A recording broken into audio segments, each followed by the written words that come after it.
Before we begin today's episode, I would like to tell you all about the pixelprojectradio Discord server.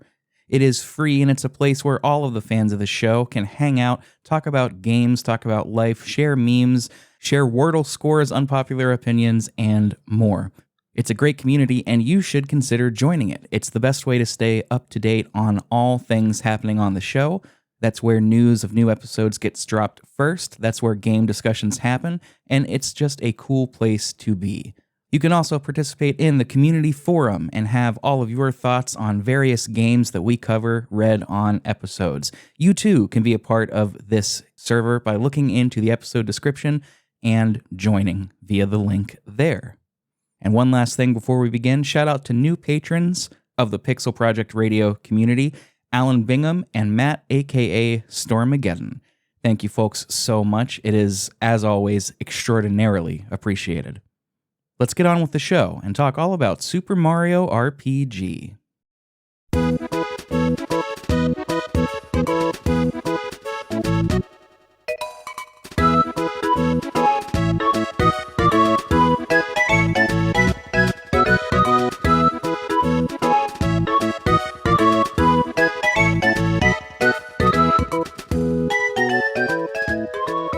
Welcome back to Pixel Project Radio, the video game discussions podcast where we do deep dives and analyze all of our favorite games, and some of yours, too. I am Rick, I am your host, as you should be used to by now, and today we're diving into Mario's first foray into living out his JRPG dreams, Super Mario RPG. A JRPG in Mario, what's next? Disney and my Final Fantasy? I think not. Stick around to the end of the episode, as always, where we will plug our socials. You can hear all about where you can find us on the internets, the Discords, the Blue Skies, the Twitters, the Instagrams, various other social medias where I displace the emphasis on the wrong syllable. Today, I am joined by a wonderful guest, first-time guest that I've been looking forward to collaborate with for a long time. They are the co-host of the Fun and Games podcast. I always find it funny that fun is in quotation marks, by the way. We are joined today by Matt, aka Stormageddon. Hi, I'm so excited to be here. So Jeff and I made the mistake of doing fun in quotes. There was a logic behind it. It's like fun can mean whatever you want. So fun is in quotes because it's not a real word. It doesn't mean anything, right? Fun can mean anything, but then it completely tanked our SEO. We've thought about removing it, but now it's like in the marketing and our new logo. And it's like, I guess we'll just leave it. And it allows us to have conversations like this. But I am very excited to be here, talk about one of my favorites, and to be on your incredible show. So thanks for having me. Oh, flattery will get you everywhere, actually. So thank you. Yes, we are talking about Super Mario RPG, and as we usually do, we're going to start with our TLDR reviews, our 1 to 2 sentence reviews, just to give you a little taste of what we thought. And as always, remember, our ratings are completely subjective, as all good reviews should be. So Matt, I understand that you've got one here, and I'm really excited to hear what you have to say. Do you want to lead us off? Sure, happy to. Super Mario RPG taught me to love video games in a way I didn't know possible at that time when it came out. From the gameplay, to the writing, to the incredible music, I fell in love with this world, and it remains one of my favorites, only second to the legend that is Chrono Trigger, the best RPG ever made. Ooh, wow. So this is really one of your favorites, huh? Yeah, I played it very early in my video game life cycle. I would say I owned a Nintendo, but Super Nintendo is when I really learned to like anticipate and go out of my way to buy video games. And I had loved Mario since the first game on the NES. So when I heard that he was getting an RPG, I was very excited. And so, yeah, this one is pretty close to my heart for a lot of reasons. I know it's not perfect, but it was perfect for me. Absolutely. Man, that's so cool to hear. And Chrono Trigger, by the way, another great one. That's one that I would like to revisit on the show. We did a couple of episodes on it, but I would like to give another whack at it. I think I didn't do it justice very well. Amazing game, though. Yeah, I was like thrown at me. Like a friend of mine when I was a child gave me it, like lent it to me, found out that I liked Dragon Ball Z, had never played an RPG before, gave me the cartridge, and the rest is history. But yeah, if you ever want someone to wax eloquent on Chrono Trigger, I'm happy to submit a small portion or consume an entire episode because yeah, I've potted many times about it in many places.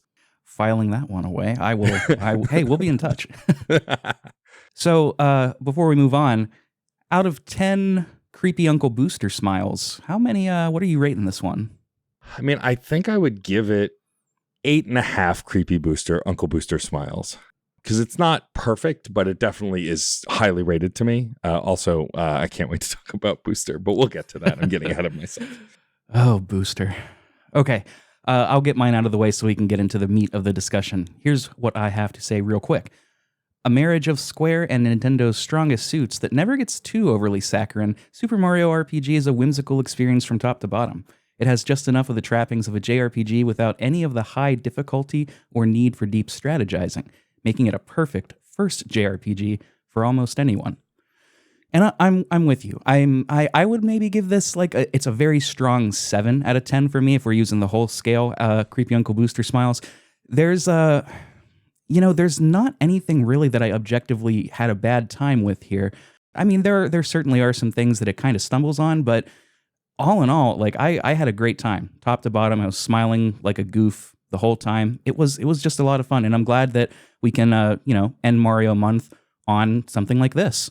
Yeah, I mean, I was very excited to hear that you were playing it for the first time because thankfully this got a re-release on the Nintendo Switch, which is where a lot of newer folks are experiencing it for the first time. And I'm sure we'll get into which version you played, but the fact that, I think you said it best, this is a great first-time RPG for anyone, and I think I loved it so much because it was probably the second RPG I had ever played after Chrono Trigger. And so, for me, I think the deep love and nostalgia comes from exactly that. Absolutely. And, we can talk about the versions right now. I did play through this on the Switch, on the remake. I was really waffling on which one to do first, but so many folks that played both said that the remake is about as one-to-one as you were going to get. And so I played through it. I did start a file on the original. I pulled it up on my Mew Mini Plus, and I got up to Frog Fuchsius, renamed Frog Sage in the remake. I got up to there. So not too far, but enough to kind of get a feel of things. And there are a few differences that I noticed, but we'll get into all of that. So we kind of went over our personal histories already. This is a very dearly beloved game to you, Matt, and this is a new experience for me that I had quite a good time with. So why not just move right along into the dev history of this son of a gun? Let's do it. So this was released in Japan in March of 1996, and it came over to North America a few months later in May. This was obviously developed by Square and published by Nintendo. The directors were Yoshihiko Maekawa and member of the Earthbound Papas, Chihiro Fujioka. Everybody check out that band right now. Put this podcast on pause and go check out Earthbound Papas. Amazing. Produced by, obviously, Mario's own papa, Shigeru Miyamoto. Written by Kensuke Tanaba, who has done many Nintendo works such as A Link to the Past, Link's Awakening, Doki Doki Panic, and the American Doki Doki Panic, Super Mario Bros. 2, and some more. Also writing credit, Atsushi Teijima, and composed by the legendary Yoko Shimomura. Ooh, we're going to talk all about her. Oh, I can't wait. Something that I found that was interesting, I didn't know this, Matt, I'm not sure if you did. This was the last SNES game, Super Nintendo. I kind of don't like that acronym, saying it like that. Do you? I usually say SNES. Yeah, I've never said the SNES. I know I think it's a younger gamer thing to say the SNES. But yeah, I've always done NES and SNES. SNES makes me think of like shooting a snot rocket or something. I don't know. It does sound a little gross. Like something a bully does to you. So this was the last SNES game released by Square in America, and the last official game translated by none other than that son of a submariner, Ted Woolsey. I had no idea. Yeah, I didn't know that either. I mean, I knew that, of course, it was translated by the legendary Ted Woolsey, but I didn't know it was his last game. That's really kind of something. I'm not going to lie. I mean, I know that it's a bit reductive to compare this to Final Fantasy because they had completely different writing teams, but I like his work here more, I think, than Final Fantasy. Not that he did a bad job. He certainly didn't, but I don't know. His way of putting things into words just works so well here. And we'll talk about it, I'm sure, but the dialogue is just, I love it so much. I mean, it's some of the best writing, I dare say, in the history of the Mario franchise. Easily, I think I can say that. There are some that I would label better, but definitely I don't know that we would have gotten those without this. So yeah, I too have a lot to say about it. It's so charming. The dev for this began as early as 1994, with Miyamoto wanting to make a Mario RPG and Square wanting to be relevant outside of Japan. It was first unveiled in 1995 at the V-Jump Festival in Japan, which I learned something interesting about that today. They at the very last minute, they weren't sure whether they wanted Mario and his whole party to fight using weapons and magic or fight using like jumps and hammers and such like that. So they took a vote in person, and the audience like wildly preferred the latter. So that's what we got. I thought that was kind of cool. I love that. That's wonderful. Yeah, major shout out to the Gaming Historian YouTube channel. Fantastic channel. That's part of what that was a part of my research going into this. But you know, such a well-made video, such a well-made channel, and a lot of the stuff that I found, I've cross-checked, and it's just great stuff. Speaking of, Square initially came out of the gate to Miyamoto with a design of Mario on horseback wielding a sword. And Miyamoto was like, what is this? Like, this isn't the vibe of Mario. He doesn't need a sword to kick ass. He just uses his fists and hammers and turtle shells. Yeah, I can't. Like, it feels like a Zelda crossover almost, right? Him on horseback. Yeah, the game that never was. A Link to the Mario. So this, what's notable about this game is I think this is the first Mario game that uses an isometric view. Is that right, Matt? I mean, as far as I can recall, yeah, I feel like there are plenty that come later, but yeah, this definitely, I mean, it's for sure the first Mario game to have it, but I think it's one of the earliest games even for the SNES to do it too. Oh, okay. In general. Wow. I think so. I mean, I don't know. The older I get, the more I realize my younger console days or my knowledge is more and more limited. It's definitely one of the earlier ones for sure, especially on the SNES. And that's not surprising to hear. The isometric view required more power to produce, which prompted Nintendo to use what was called the SA1 chip. This had, I want to say, 4 times as much CPU power than the SNES chip. It's either 4 times the power or 4 times the RAM. But in any case, it was much, much more powerful and gooder at processing things. They also used, which in retrospect, I slapped my forehead. I was like, of course they did. They used the same graphic design software that Rare was using for Donkey Kong Country. I totally see it. I mean, yeah, absolutely. There's an enemy you fight later on. I can't remember the name of it, but it's essentially like the Donkey Kong Country model wearing like chains and a headband. And like I think his last name is even Kong. I don't remember. I'd have to check the bestiary, but like you look at him and you're like, oh, this is Donkey Kong Country. Like that's literally the same sprite with some changes. That's the I always call him Prisoner of War Kong because he's he looks like he broke out of jail. Yeah, pretty much. We talked about the remake. The remake was announced just last year. If you're listening to this in 2024, it was announced in June of 23 and released in November of that year, which let me just say is the perfect amount of time to release something after announcing it. Don't make us wait. Like, just don't announce it if you need like 10 years. We can live. We can survive. It's largely very faithful from what I can tell. Have you played this, Matt? Yes. So I couldn't tell you how many times I've played the original games. Somewhere in the double digits, north of 11 or 12 times at least over the years. It was my go-to. Something terrible has happened. I need to feel better. I'll play this game. But I did, for this conversation, play the remake, which I had been very much looking forward to. And like, as far as I can tell, and I have the game pretty well memorized, besides some name changes and some like minor musical shifts, besides the rescoring of the whole thing, it is pretty much the same game. It's funny, I get way more irrationally angry at the name changes than I probably should. But that said, just because it's what I'm used to, and it took the score a while to grow on me, just because though it was, and we'll get to this, recomposed by the original composer, I know the original versions of the songs so well, but yeah, otherwise it's pretty faithful. I told you this before we started recording, but I actually own a copy of Nintendo's official player's guide for the original Legend of the Seven Stars.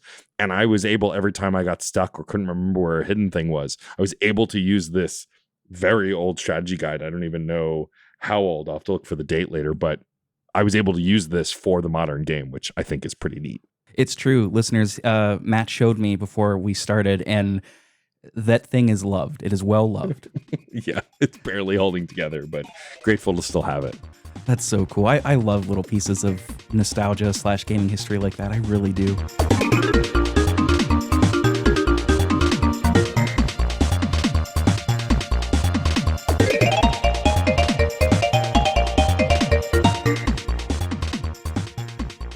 So yes, this is largely, it's pretty faithful. There are some quality of life features. The timed attack and defense were the very first things that I noticed. They are much easier, I think, to do on the Switch. They give you a visual and a rumble cue. And something that I learned after switching weapons and being bad at the timing is that once the visual cue goes away, once the game says, okay, you've got it, if you keep missing it, it'll bring it back as a way to say like, hey, just a friendly reminder, here you go. And I love that. I think that was great. I was actually pretty bad at it on the SNES version. Yeah, I mean, I imagine I was in the beginning. Again, everything is kind of rote and committed to memory at this point. But yeah, the quality of life improvements. I know that some folks were bummed just because it made an easy game even easier, because also the timed hits, for the most part, if you perfectly time them, hit all enemies. But I don't know. I don't mind it. I don't think this was ever a particularly difficult game. There are difficult fights, and having those quality of life things, especially like marketing this as like, gamers first RPG. I think all of those things really just kind of help make this even more of probably what it would have done back then had they thought to do it, right? Yeah, absolutely. Just to get through a few more of these, there are a few name changes, as Matt said. I'm not sure if these are the ones that get you upset, but Toadstool has been renamed to Peach, as she is more known today. Frog Fuchsius is the other one that I noticed being renamed to Frog Sage. I get that. I could see why they might do that. Are there more? Do you know? There are. There's a sword villain that you fight. I can't remember what the new name is, but he used to be Mac, as in Mac the Knife. Yeah, it's a gag. And then there's also Yurtovich is an enemy you fight much later on in the game. He's a boss that's made up of like multiple clones of toads in a town that you go to, and he also has a new name that I can't quite remember that irritated me. Mostly like Peach makes sense, right? Because we do all mostly call her Peach at this point. But like Frog Fuchsius feel like it's a fun gag. I don't understand why. Like, it seems to me that a lot of it is a localization thing. Maybe some jokes are not as obvious. There was a lot of irony and jokes in the original version. And so changing that for new players because they may not get the joke, I guess I can see. But it frustrated me just because I know them by these certain names. But none of the main characters' names have been changed. None of the a lot of the super important plot characters, Smithy and others. Also, that we haven't mentioned yet, they dropped the subtitle for this version, which I could not find anywhere an official read on why, other than maybe because it's not being remade by Square. But the original game is Legend of the Seven Stars, and this one is the Switch version is just Super Mario RPG. I'm glad you brought that up because I couldn't find any rhyme or reason to that either. It seems like a weird choice. Yeah, my guess is maybe streamlining, right? Everyone refers to it as Super Mario RPG, so they just shortened it. I mean, Super Mario RPG Legend of the Seven Stars is a long title.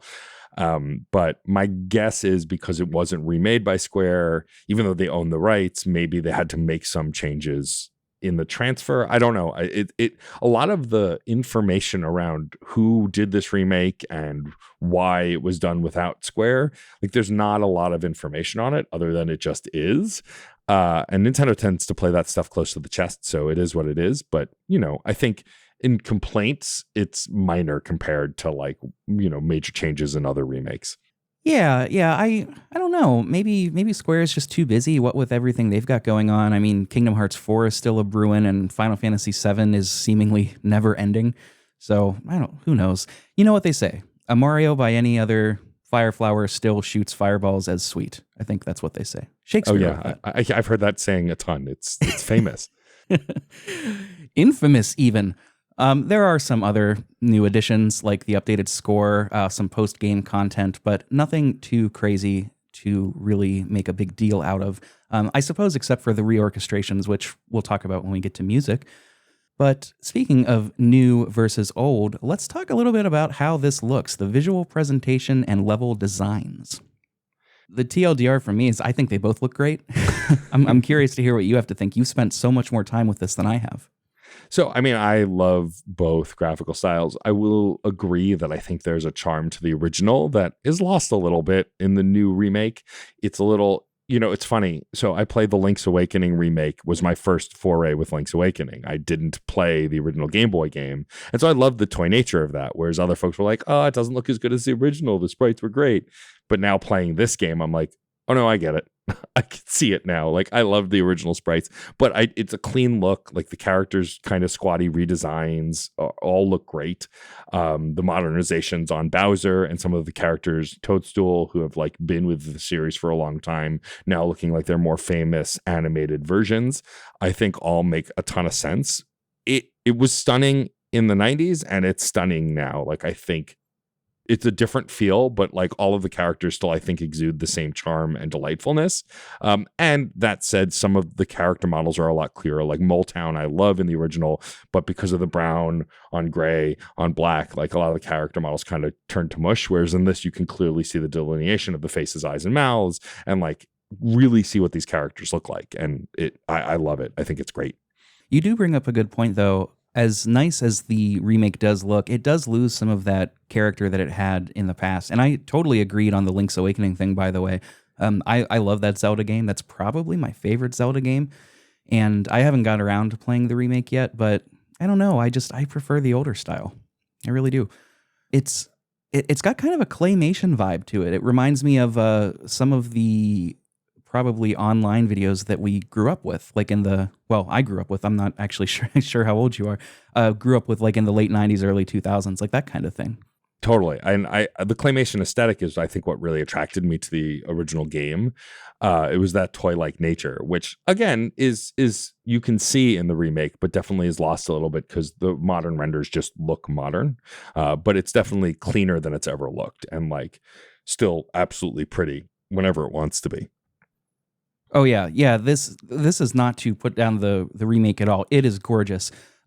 Maybe a bit too clean, a bit too squeaky clean, but this and Wonder to me, like I'm so happy that Nintendo is going in this direction. Like bring back all the short, squat characters.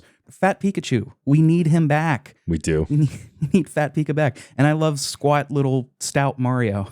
He's adorable. I love it. I can't wait to play Wonder too, man. Oh. It's going to be so much fun. One thing that I did want to talk about, though, regarding the visual presentation is just the general isometric view. And I'm curious, you grew up on this and you played this like crazy. You've played the remake now. My perception of this was that the isometric view, even in the remake, does not do the platforming any favors. And in fact, that was actually my biggest point of friction with this, was some of the platforming is just... it's inauspicious to player success, I think. But you grew up on the first version, the original. Was it the same? Like, did you feel that ever? Yes. So I would say that platforming probably exists in this game because Mario's known for it, but they do limit it because, yes, moving. So I think there are places where it's easy when you're often using rotating yellow panels. Those are easier because there's a shadow and like they're placed in a way that you can kind of judge the jumps. There's famously in Booster's Tower a weapon you can get for Bowser that it's not a weapon for Bowser, it's a weapon for Mario, where you have to hit a jump on an angle to hit a question block and fall. And like it takes, even in the remake, it took me multiple tries to get it. It's, I believe, called the masher. It's a great gag when you unlock it. Like you jump, you hit the block, you fall down, the hammer hits Mario and the head passes out, and then you get the weapon. Like it's a lovely bit. But it did take me like a good 20 minutes to get it because it's just, it's this like, you have to climb several rooms to get to this room, and it's a huge pain. And so I would agree. I think none of it is so difficult that made me want to rage quit, but it's definitely obnoxious enough that you're like, we could have made this tighter. And it's definitely a thing that doesn't get any better in the remake. But I think they left it to kind of keep it true to itself. I think they could have definitely tightened up the platforming a bit just to make it more friendly. But, then again, there's not a ton of challenge in this game, as we said. So having to redo some platforming, not the end of the world. Yeah, I can't remember if I got that weapon now that we're talking about it. I think I did. I'm not sure. The platforming, there were two spots for the platforming that really stood out to me. One was in a mini game, which I have that later on down the line, but just to talk about this one now, there's at a certain point in the story, you have to scale a wall using these militarized Koopa Troopas. Yeah. And the easy way to do this is to you jump on one, you wait for them to bring you to the next one, and then you just walk onto it. That was not my read of it at first. I thought it was a platforming challenge. And oh my God, I was getting so frustrated because like I just can't make these precise jumps, man. And like I'm playing Celeste. I'm not a stranger to difficult platforming, but practically an expert now. Oh my God, the death counts. But this is like, I don't know. It's really frustrating, and it's the angle does not give me confidence on where to move. And that mini game in particular, once you get to the top, the drill sergeant Koopa Troopa will tell you your time, and it'll be like, yeah, not bad. And it's like, you want me to go faster? I can't. Yeah, I don't know. That was one. The other were there's some challenges at the very end where you can elect to do some platforming challenges, but we'll get there. Yeah, all in all, it's not the best platforming Mario has seen, but like you said, it's nothing that ever made me want to rage quit. I think that's a good way to put it. Yeah, I mean, I agree. I think, and that mini game that you mentioned specific, because I am a veteran player, I know to take my sweet ass time the first time through, because then eventually you go back and get a prize for doing a faster time. And if you elongate your original time, I think it's easier to get the prize. But that said, yes, typically you're expected in that moment to just walk from Koopa is the easy path, is to walk from the one to the next. But yeah, I think your read of it is fair for someone playing it in 2023/2024. Boss dungeons, there are more than a few boss dungeons in here. You're generally going to be in 3 different locales. You're going to be in some kind of a town or village or settlement of some sort. A way with a capital W to get to said village. Bandit's Way is the first one you encounter to get to the Mushroom Kingdom. Or a sort of boss dungeon. I don't know. I thought they were all fine. I like the towns the most, obviously, I think, because they just have the most character. But, the ways are fine. None of them, I'm trying to remember. There was one that was maybe a touch frustrating, and I want to say it was maybe Mushroom Forest the first time around because of how many warp pipes there are. But yeah, I don't know. I didn't have really strong feelings in any one direction about any of this. Did you?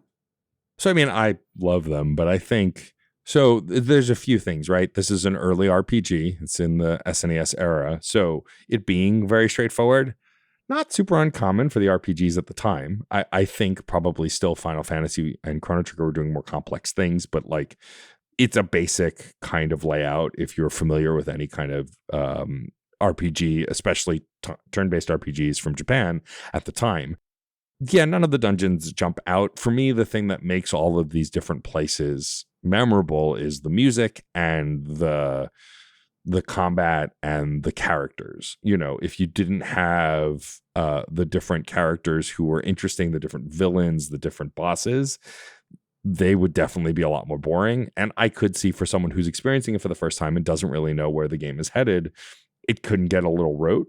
But again, I think that leans into if you've done one dungeon, then you have a basic idea. And then there are some curveballs. I think Belome's Temple and the Kirakira Sewers are nice curveballs. I think that the volcano that you get to do also is a nice curveball, especially with where the boss fight goes. And we'll get to those bosses in a bit. But like, I can totally see that they're kind of just average. Like, that wouldn't surprise me, a new player to feel. I guess for me, because I start thinking about the forest maze, and then I hear the music to the forest maze, which is one of the best tunes in the whole game. And then I think about the Bowyer fight and the music for that. And like, that's like, it's all awash in nostalgia for me. But yeah, I mean, definitely to a new player, I can see that kind of either confusion or frustration, or just kind of like, it's fine kind of feel. It's not, that doesn't feel too far afield to me. Yeah, and you were exactly right. It is, it's a JRPG of the time. It is not necessarily aimed at folks who are hardcore Grandia, Lunar, Final Fantasy fans. It's, it's fine. I'm not personally, I'm not upset that there's not like branching paths everywhere and you need to consult a game fax with the beautiful ASCII art at the top to figure out where to go. Fine. Although I will say there was, and I'm struggling to remember what it was. I didn't write it down. There was one time I had to look up what to do. I actually think it was getting to those Koopa paratroopers, or maybe I'm thinking of something. I don't know. There was one point where I was like, I have no idea where to go. But at any rate, yeah, you mentioned the music. The music is always really great. We'll talk about that more in length, but later. But just to call out one now, the one that I think is probably the most famous is the Beware the Mushroom Forest. Yes, absolutely. Really iconic. I really love it. And I don't know if I'll be able to find it for this episode to put it in, but I found a hilarious edit of this where somebody turns it into like a trap beat. Amazing. Yeah, I mean, they even great. Use that song so there's a feature we haven't talked about yet. We'll talk about more when we get to music, but you can swap between the original soundtrack and the current sound, the new sound, the recomposition on the fly at any time. And boy, do I love when any game does that, like in the Halo series where you could, when in the remasters, you could switch between the old graphics and the new graphics at the push of a button. Like I love that kind of stuff in remasters and remakes. And when they made a little video previewing that ability to do that, they used the forest maze music to do that. It is easily one of my favorite tracks on the whole soundtrack, but also like this is one of my favorite RPG soundtrack of all time. Also, probably only second to Chrono Trigger. So it's going to be hard pressed for me to find a bad track on this soundtrack. I'm right there with you. Yeah, that kind of wraps up visual presentation and level design, I think. I mean, it looks really, really good, whether you're playing the old or the new. The dungeons are not so crazy that you're going to get lost, but they are interesting. I think one thing to keep in mind, like you had mentioned earlier, Matt, is if you are playing on the Super Nintendo version, some of those, just because of the limitations at the time, some of those browns and dark grays and such are going to maybe look a little muddier than the crisp new remake, but that's something that can be fixed with shaders or however you prefer to play your games. Mechanics, though, and this is where things get a little more interesting because this is an RPG and Mario had never done that before. And this shocked a lot of people, I think, when it first came out. That V-Jump Festival in Japan back in 95, I vaguely remember I was listening to a couple of interviews. I'm pretty sure when they unveiled that, folks were a little taken aback. They were like, "Oh, an RPG? Like what? What?" I think even the dev teams, when they saw it, they were like, "This is interesting. Mario was an RPG, but it works." And I think that's a testament to how well Square and Nintendo work together. The biggest thing with the mechanics, though, are easily the timed hits and the timed defense. So I have a question for you, Matt. In the original, when you hit a timed hit perfectly, does that fan out like it does in the remake and hit all enemies? So it doesn't. Think it does. Yeah, okay. As I alluded to earlier, in the original game, time hits, so you could kind of visually see them, but it didn't have the visual cues or audio cues that the new game does. And for sure, when you nail them perfectly, it hits out all the enemies. That was not something in the original. Originally, you just would do more damage on a successful timed hit. The impact would sound better, like when you miss a timed hit, and it does it in the remake as well. The blow sounds a little softer than it would if you like the pow kind of pack kind of sound that the successful time hit would make. But yeah, they added that in the new one as a quality of life upgrade to kind of make, especially the general battles, like the kind of regular monster battles, a little faster. Because this game, the animations are gorgeous, but and they actually, I believe, sped up the animations a bit in the remake as well. But in the original games, things can be a little bit slower, which I didn't mind. But like this kind of gives it kind of a punchier movement and makes the timed hits more easy to execute as well.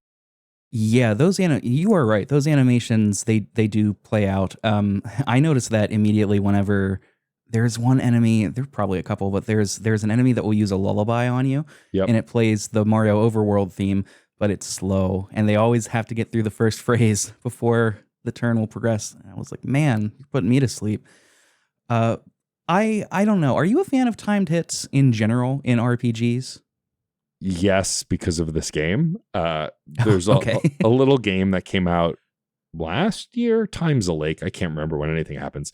Sea of Stars came out and had mixed reviews, which surprised me because I loved it so much. But because it mixed basically this game and Chrono Trigger together, it was designed for my kind of love, and it has timed hits. And there were a lot of complaints about timed hits. I was actually quite surprised. I thought they were kind of unanimously loved, but I'm learning more that I think it's of a certain era, of a certain time. But I like them. I think that it makes combat more engaging. Arguably, though, some of my favorite RPGs don't have it. So, it's not a requirement, but I'm never put off by them or bothered by them as long as it's clearly communicated how to master them, right? All of it takes timing, but there are some games that have had timed hits that I've played, especially indie games, where it's like, oh, this isn't a clear read. I kind of have to feel it out. Whereas at least in this game, they're very because of also the cues they give, make it a lot easier. But yeah, I enjoy them. I'm curious, were you a fan, since especially this is your first time playing this game? So I don't mind timed hits. The first game that I ever played with timed hits was a JRPG from the 90s. I'm wondering if you know it, The Legend of Dragoon. So I have played The Legend of Dragoon. I've never finished it, but I have played it, yes. That's okay. I've never finished it either. Maybe I will this year. Who knows? I guess everyone will just have to keep an eye out. Do you know what I'm saying? But they've got, as you know, they've got the addition system. And when your character runs forward to do a combo-based attack, there is a little square in the center of the screen, and a bigger square will fly in from the perimeter of the screen, and you press the button once it gets to the center. Different attacks will have different speeds, different number of hits. I grew up on that. I really like it. And to be honest, I hate being the guy that prefers remakes over the originals, but I think it's done better here in the remake. It's clearer. It's like you said, the rub of it is this. You've got to explain the mastery of it. And, they do a good job in the original, but they do a better job in the remake. IMO. I liked it. What I don't like is time defense, and I don't know why. I can't give you a logical reason. I just don't like it. That's pretty funny. Yeah, I mean, I think I like timed hits better than time defense, but they usually go hand in hand. That said, time defense is so much better in this game. I feel like I never got it right in the first game, but because the signals are just as clear for the defense as it is for the attack, I felt like I was much better at it here, because you can block certain super moves too, like the lullaby you were mentioning before. You can't block, but other attacks that have that kind of animation, like poison balls and things like that, super nebulous in the original game. Whereas in this, because the timing and the animations are much clearer, and there's the sound cues and the visual cues, it's so much easier to block stuff. And so I hated it less in this game for sure. So this is a little embarrassing, but I read this today, and I want you to confirm whether it's true, and shame me for not paying attention. In the original, when you're doing the timed hits, you press A, obviously. Mm-hmm. I read today that to do the timed defense, you have to press B. Is that true? Yeah, so this is something that you can change in the remake, but you don't have to. So you know how when you enter combat, and for those listening, each button is designated to a different Super Nintendo button, essentially. Like Y is items, A is attack, B is defend, X was super move, however it was. In this game, you can just use A to do all of it. A to block, A to hit, A to select, whatever. But you can also choose the old control style where it's every follow, it gets confusing. You have to still start every menu by pressing the specific button, but then you can confirm all of them with A. In the original game, you have to press the same button multiple times to do the confirmations. So I changed it to that because that's what I'm used to. I get, it's very Final Fantasy, right? To open the menu and then hit accept with A. But yes, you are correct. The blocking is with B because that's how the button was originally designed. That was how the layout was originally designed. That actually makes me feel better a little bit, because I guess I just chose not to read that when they were explaining it in the SNES version. And I was like, why am I so bad at this? I can't get a single one. 2 eyes, and I don't use either of them. But you mentioned the menus, and that falls under mechanics. This is an RPG. So we're going to have menus in battle and menus in the outer world. This isn't Mortal Kombat, in the overworld, where you can equip items, use items, take a look at your stats. The bestiary lives there. You can fiddle with different settings, so on and so forth. It's a menu. I don't really have anything else to say about it. It works fine. When I first started my file on the original, on the Super Nintendo, I was taken aback a little bit that you had to, like, to do a special, for example, you have to click XXX instead of, XAA. It was a little weird. I kind of like it, though. I think it's, I don't know. I just kind of like it. Yeah, and I mean, it's interesting, like, I don't know how deep we'll go into specific boss fights, but there's a fight with Bowyer later on who locks your buttons, and there is no conceit in the narrative why. Literally, he summons buttons and shoots an arrow to lock that button, and you can't use it. And the game never explains what that means in the world. It is literally just a video game mechanic, which honestly, I like that better. It's very kind of Scott Pilgrim. It just exists because we're in a video game. And so I think, because of things like that and other ways that, like, things get locked or blocked, I like that it's tied to a specific button. Also, like, in the original game, you had so many less buttons. And so it was kind of fun that it was very clearly signposted, like, this does this, and you keep pressing this button. It's reminiscent of, again, this is the progenitor to the Mario and Luigi series, the Paper Mario series, and all of those games. Also, like, Mario is A and Luigi is B, or whatever it is in the Mario and Luigi games. It's a similar ethos. And I think for making RPGs that are more kid friendly, though they are for everyone, I think making it that kind of obvious and simple makes a lot of sense. I really, really want to play those Paper Mario and Luigi games. I've never played a single one. What? Oh, Superstar Saga on the Game Boy Advance is one of my favorite games. Like, I revisited it on the Nintendo Switch Online recently just to kind of jump into it again. And it, like, if you like the writing in this game walked so those games could run. So I can't recommend them enough. Ooh. Is the GBA version the preferred way to play? I've heard there's a remake on DS or 3DS. There isn't. No, I don't know who told you that. They never remade it. I'm lying. For Superstar Saga? I'm lying. I'm being facetious. The remake is fine. Play the original on the Game Boy Advance. It's the best version.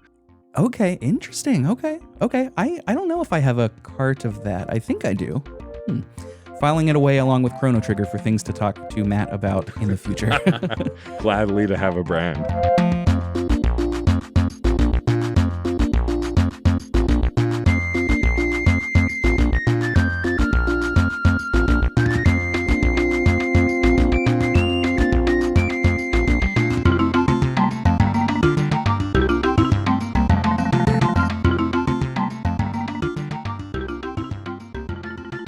Before we get off of the timed hits, I saw this quote from an IGN interview that Maekawa gave, either in the late 90s or early 2000s, where they described how they got the inspiration. And here's what it says. Quote, "It was like a large laptop." Oh, I should explain. Pause quote. This, he's talking about how this inspiration came from a Japanese toy. And this is what they have to say. Unpause quote. "It was like a large laptop with these buttons that would play music. You had to press the buttons with good timing to the music. It was that idea, having gameplay built around timing button presses, that inspired me to hybridize these two genres of game to get a little bit of action and RPG into the same game." I'm pretty sure that's also how Reese's came up with chocolate and peanut butter. I mean, obviously. Like, that's how I hear the story goes. There was a toy chocolate. I'm sorry. Yeah, after a meeting with Square and Nintendo. Exactly. They bought a toy of a chocolate bar and decided to put peanut butter all over it. Yummy. So we've talked about the platforming already. I don't know that we need to necessarily rehash that. Another mechanical thing to mention are the mini games, of which there are more than I was expecting, quite frankly. What do you think about the mini games in this game as a whole? I mean, I enjoy them. I think they're well integrated. I think we are, as of when recording, in an era of minigame complaint because Rebirth has a few. I haven't finished Rebirth, but folks have been kind of loud on the internet that there are too many. But I think mini games kind of go hand in hand with RPGs. I mean, especially the Final Fantasy games, especially the PlayStation era Final Fantasy games. And so like a game like this, especially in the SNES era, it's not surprising. And they break up the pacing. You know, there's the, what is it? After the Karasuras, when you get flushed out, you go down the waterfall and then you do the barrel ride. Like they're just fun, goofy little games. They don't last more than a couple minutes. Maybe the modern complaints about mini games is that they do tend to overstay their welcome, but I think a couple minute long mini game, and of which this has quite a few, is a lot of fun. I think my favorite, because of the circumstances around it, is the curtain mini game in Booster's Tower. It's goofy, it's funny, and it's like can be challenging. I think that when they're integrated to the story, which I'd say 90% of them were, it makes them really fun. I think when they're just like a mini game for the excuse of doing one, it can be more challenging, but I think the ones in this game work pretty well. I do like that one quite a bit. The only one I wasn't really a fan of was the minecart one, where you're on the minecart in Mole Town. I just thought it was a little too long and it wasn't that exciting, but there are some around it. Like you said, the waterfall one, it gives you an excuse to collect coins, and you can get frog coins, which are very valuable in the game. Yeah, I suppose this is mechanics. Might as well talk about the currency. Those are the two currencies. Coins, which function as money, and frog coins, which basically function as special money to get you more powerful items and weapons. You can get those through various minigames. There is actually a music minigame in this game that kind of teaches you beginner music theory. And I think that's really, really cool. Yeah, also it has a character named Todofsky, which is one of the puns that remained. And important to note about the frog coins, in the original game, there were a lot less of them. In this game, now when there are special enemies in every fight, like that are colored a little differently, and when you kill them, they give you a frog coin. They kind of made it so the currency is more common, but not super common. So you are still limited getting certain items, but like in the original game, you really had to scarcely spend or decide, because otherwise you'd be locked out of getting certain things. In this game, they definitely made it more accessible to get those special coins. But I love that mini game where you get to essentially jump on tadpoles to compose music. There are endless amounts of YouTube videos of people composing modern music, different video game themes, all within that little like few bar area, and it's delightful.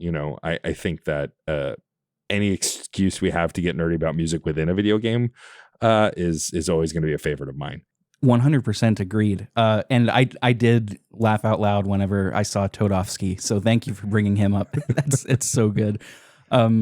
It's really cool. They explain the basics of they don't really go too into the weeds, but they explain how notes fit onto a staff, how moving up the staff goes up in pitch, down goes lower, basic solfege kind of deal. It's really nice. And I mean, you can't go too buck wild with it. You, if memory serves, you get 2 measures, just 4 quarter notes per measure. You can't do any kind of extreme rhythms. But even still, that's really, really cool. And I didn't try this in the original, so I'm curious to hear what that's like. This is sort of like a side quest in this game where you find various fragments of melody to help Todofsky create his masterpiece. And the final one, I think it's the 4th one, you get to make up your own ending phrase. And then it plays them all in a row with like full orchestral accompaniment. And you get to hear what you made in the tune. And it's so, I was like cheering when that happened. I was like, yes, this is so amazing. Get kids excited about music. I love it. Was that in the original? Yes, I believe so. As far as I know anyway. I think that, like, in this we'll talk about a little more as we keep going, but like the side quests in this game, while there isn't an endless amount of them, the ones that are here are all kind of worthwhile. Either get you special weapons or special abilities, or like, exclusive items, or you get to interact with certain characters. Like my favorite kind of side area is the Yoshi Island in this, and Boshi and the racing. I think that mini game is a lot of fun, though I sucked at it as a kid until I was an adult when I realized, oh, you're tapping the buttons to the rhythm. It's not how fast, it's to the rhythm, you idiot. But yeah, I love when this game utilizes music in clever ways, and they're not just great music, but like you said, the Todofsky and then the Boshi stuff. Like just integrating it into the gameplay too is pretty neat and clever. I love Boshi because, in that whole Yoshi's Island area, because one, I just love a sort of like a criminal Yoshi, like making illegal bets on Yoshi racing. Yeah. Love that concept. But this is also, and I didn't know this until we planned to do this episode and I started playing. This is where Fat Yoshi, Big Yoshi came from. Big Yoshi. If you do enough racing with Yoshi, you bet in cookies. So, Nintendo wouldn't allow gambling, obviously, but you bet in cookies. And if you give this little baby Yoshi 30 cookies and you come back, he's fat. He's Big Yoshi now. Yeah, I mean, he's sitting there. And I love it so much. I think if you give him more, too, I keep saying him, like Yoshi's, I don't know. Do Yoshis have gender? It doesn't matter. When you give the Yoshi, I think more, like up to 30 or 50 after it turns into Big Yoshi, I think you get special items. I believe so. Yeah, that sounds right. Really cool. The music to that is seared into my brain, and not because I want it to be, just because you have to, you know what happened? I was racing. I was on my last race to get 30 cookies to get Big Yoshi, and I don't know what happened. I somehow lost, and I had bet all of my cookies. Oh no. Yeah, so now I was SOL. I was like, man, this I got got by Boshi. I can't believe this shit. And I had to do it all over again. But yes, I really like that island. It's a lot of fun. It's totally optional. You don't even have to go there if you don't want to. Nope. Really cool. I didn't personally engage with a lot of the side quests in this. I had meant to go back and fight the optional super boss, which is like as Final Fantasy as this game gets. But to be honest, I just kind of forgot. Have you ever fought the super boss? Yeah, so I, in my many previous versions of playthroughs, I have done every single side quest. I have 100% of the game. And so the super boss we're referring to is Culex, who is a Final Fantasy ass boss. I thought growing up that he was actually from a Final Fantasy. It wasn't until I was older that I found out he's not. It's just his mechanics and the crystals are very much like, hey, what if we made fun of ourselves and made the most Final Fantasy ass boss in this other game that's not one of our Final Fantasies? And don't they also use Final Fantasy IV music for that fight or something? Something like that, yeah. It's a really hard fight. The way I got through it is with an item that reduces damage to one party member to 1 per hit, and then just kind of toughed it out. But it's a really difficult fight. You have to destroy all the crystals and then destroy Culex, and like they all have different immunities. It's really challenging. And it's like, if you're complaining about this game being too easy, go fight that boss. There's also a side boss, Jinx, in Monster Town, where you can fight him once and beat him, and then you earn his respect. And then the real fight, like he's pulling his punches, it turns out. And when you do the real fight, I think there's 2 of them. You can get some really great items, but he whoops you. He does insane amounts of damage. And so that's another optional boss that I had a lot of fun beating, but it took many tries. Is that the martial arts master? Mm-hmm. Yeah. God, I forgot all about Jinx. Yeah, I mechanically, have we left anything out? I don't think so. No, I don't think so. I mean, the different weapons you get in this game are all really clever. Bowser gets a variety of chain chomps, which are really fun, where you throw and like the throw does damage, and then when it hits, it bites and does damage. Mario gets a variety of different weapons: punch gloves, sticks, hammers, several Koopa shells, like kind of bringing these kind of mechanics from the Mario games to life in weapon form. Malo has one of my favorite weapons, which is cymbals, where he literally just uses cymbals to fight. Gino gets a variety of like hand weapons because that's what the action figure that he's inhabiting is based on. The mechanics for the weapons are very clever, and the timed hits all kind of slightly change depending on the weapon you're using, which is also really a lot of fun. Yes, thank you. Right as soon as you said different weapons, I was like, I forgot to mention the timed hits change. I like that a lot. It kind of gives this new level, and I imagine this is more. This would be more so in the original. It gives this new level of consideration. Well, do I want to have a slightly stronger weapon that I'm maybe not hitting the timed hits as often on, or do I want something slightly weaker that I can consistently get those boosts on? And now you're sort of weighing your options there. That's pretty JRPG. Like that's Final Fantasy IX, really. And I really, really like that. There's one Mario one that I just could not get. No matter how much I tried, I just failed every time. I can't remember which it was. It was something punching related towards the end of the game, but it was just so fast. I never got it. Yeah, my favorite weapon probably in the history of RPGs is in this game, which is Bowser eventually gets a weapon called the Hurley Gloves.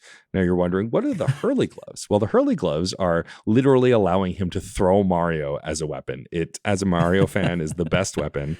And if Mario is ever status affected or downed, then he throws a Mario action figure instead, which is you see during the Geno storyline earlier on in the game. And I love this so much because Mario in this game is super expressive, and even when you're using him as a weapon in the battles, he's still super expressive.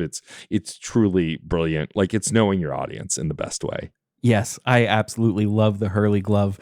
It is so good. The first time that I think my Mario was affected with Scarecrow, which turns your character, if you can believe it, into a scarecrow. And when that happens, Bowser takes out the little doll. And when that happened, I was just laughing out loud. That's so good. That's one of this game's biggest strengths is it doesn't take itself seriously ever. It does in a few spots, particularly with Mallow's backstory, we get a hint of that, a little whiff of that. But by and large, this game knows that it's a Saturday morning cartoon, and it's not trying to convince you that it's anything else. It's just having fun with what it is. And I love that so much. Same. Yeah, I couldn't agree more. Let's move on to music and sound, because boy howdy does this have a great soundtrack.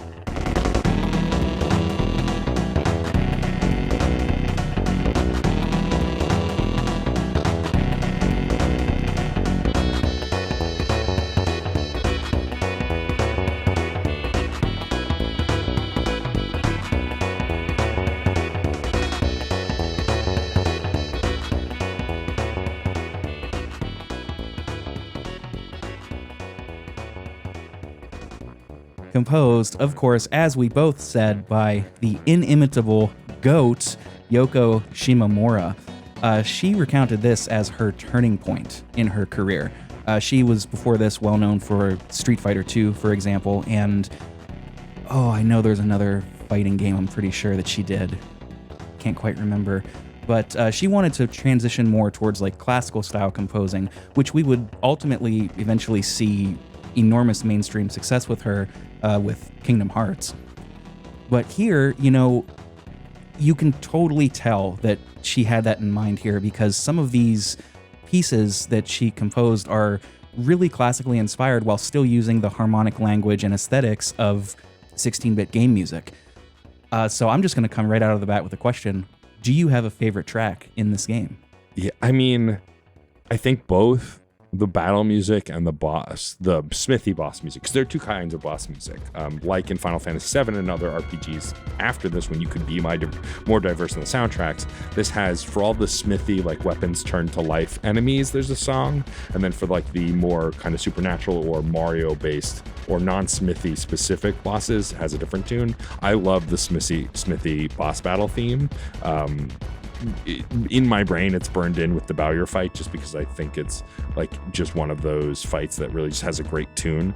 But I said it earlier, but the Forest Maze, I think, might be my favorite song. It's just so whimsical, and yet why that song, I think, is lasted over the years, and we brought it up even so many times already in this episode, is because it has movements. It feels that classical tune that you're talking about. It's bright, it's fanciful, and then it gets slow and spooky. It moves through waves, and it's really well timed to moving through the forest itself.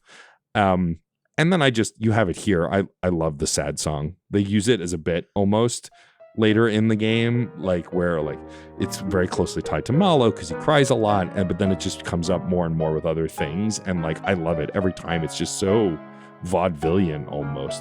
You have here Russian, it's Chopin kind of sound. It's so brilliantly composed. It's hard to believe it's just from this game, There's a moment early on with Mallow figuring out something about his past, which we're not going to do a full story breakdown like we do with some JRPGs, just because that's not what this game is. but we will talk about it. But there's a moment like that early on, and I think it's the first time Sad Song is played. And I remember I was playing through this whole game with the original soundtrack, just because in general, that's how I prefer things to be. I'm not like a purist. Like I play saxophone, man. Bach never intended this shit. Bach never wrote anything with the intent of the saxophone being played. You would think it's a terrible instrument, probably. But with video game music, I almost always do the original. And when Sad Song came up, I put my Switch down and I was like, oh my God, this is really good. And that's, I'm pretty sure Shimomura is a pianist. And this is just her flexing her chops and her knowledge. Like, this really does sound, it's a sad waltz, it's slow, and it really does sound, I wrote Russian because I couldn't quite put my name on the composer, and I don't want to just throw one out. But like vaguely Russian and Chopin, but it moves forward with the cadence of like popular music. It's really good. There's another song later on, well, actually maybe earlier than this, called Hello Happy Kingdom, that's straight up, and this is going to perk the ears up of like 4 listeners, it reminds me of Percy Grainger, the composer Percy Grainger, famous wind band composer. Like, it's kind of crazy. I mean, I talk all the time about how much I love Shimomura and her work, but this is like top to bottom. There's not a bad track on here. Booster's theme is another, not his castle theme, but his theme. Is another really good one that's kind of like rude rock and roll. Yeah, it's jazzy almost, like blah, blah, blah. Like it's got that kind of grit to it. I have to say, actually, my favorite song. So, story time. I once left my Super Nintendo on for over an hour to hear this one song. So my favorite song in the history of Mario Brothers is the Bowser theme from Mario 3 when you fight him, when he's butt stomping blocks and you have to get him to like fall down the pit. It's just got this punch that like, Mario music, it's Koji Kondo is unstoppable, right? But like then in this game, when you fight Bowser at the very beginning of the game, like thinking it's a typical Mario game, they recomposed that and gave it like this kind of rock feel, this kind of almost prehistoric kind of like rolling drum feel. And I love it. And I once just left my Super Nintendo on so it would play because it was bad. See, kids, there was a time where you couldn't just go onto YouTube and listen to any song you ever wanted. Sometimes this stuff wasn't available. Amen. And so I just left my Super Nintendo on because I wanted to hear the song because I loved it so much. So that probably is actually my favorite song, but that's not exclusive to this game. It was like zhuzhed up for this game. But I love that version. I just think look, Yoko has done some of the best work in video games. You know this as well as I do, but I think this game, like I can see it as her turning point too, because it's when she started to really play with, well, video game music doesn't have to be quote unquote video game music. It can be anything, and let me show you. And she does on this soundtrack, undoubtedly. Yes, absolutely. Just a quick response to what you said before. You're not the only one that has done that. I very distinctly remember, and I'm not this old. It's more so like my family at the time like just didn't buy me all the new up-to-date gadgets and stuff. But I remember very distinctly as a kid getting to the Sephiroth fight in Kingdom Hearts, pausing it, letting One Winged Angel play, and I had a tape recorder that I put up to the TV to record it.